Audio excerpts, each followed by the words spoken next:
বলিউডের ইতিহাসে তো কত রত্নই এলেন গেলেন, কিন্তু কিশোর কুমার ছিলেন যেন একেবারে অন্য গ্রহের একটি মানুষ।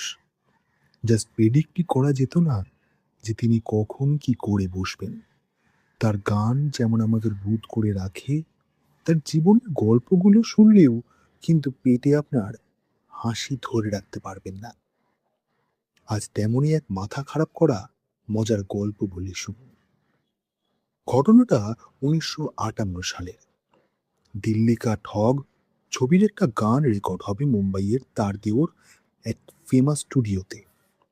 সাথে রয়েছেন আশা ভোসলে। গানটার থিম আবার পশুদের নিয়ে। গানের ছন্দে ছন্দে নানা পশুর নাম। অর্কেস্ট্রা রেডি, আশাজিও রেডি।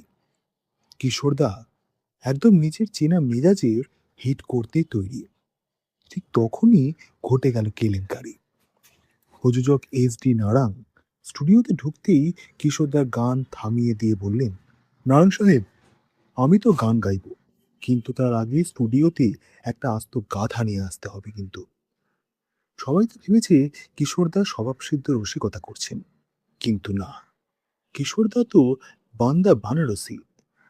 তিনি সাফ জানিয়ে দিয়ে বললেন, পশুদের গান যখন স্টুডিওতে আসল গাধা না থাকলে তিনি নাকি গানের ফিলটাই পাবেন না।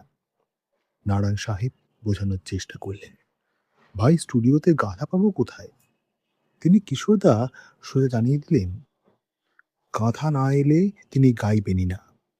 কথা না মেলায় তিনি একদম খামখেয়ালি স্টাইলে রেকর্ডিং ফেলে স্টুডিও থেকে বেরিয়ে গেলেন। এদিকে প্রযোজক পড়েছেন চরম বিপদে।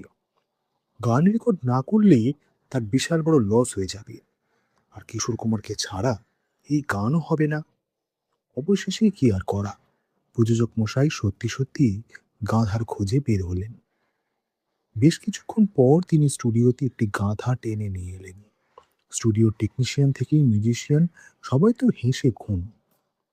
গাধা দেখে কিশোরদা একদম চওড়া হাসি হেসে বললেন, ব্যাস, এবার আমার গান রেডি হবে। কাগজ কলমেও সাইন করলেন, মাইকের সামনে দাঁড়ালেন, আর জাস্ট ফাটিয়ে রেকর্ডিংটা শেষ করলেন। কিন্তু প্রশ্ন হলো, কিশোরদা হঠাৎ গাধা আনতে বললেন কেন? আসলে এই পেছনে ছিল এক কড়া মিষ্টি রিভেঞ্জ। কেরিয়ারের শুরুতে এই SD নারায়ণ সাহেবই নাকি একবার কিশোরদাকে কথা শুনিয়ে স্টুডিও থেকে বার করে দিয়েছিলেন। কিশোর কুমার সেটা তো ভোলেননি, কিন্তু তিনি কোনো ঝগড়া বা রাগারাগিও করেননি।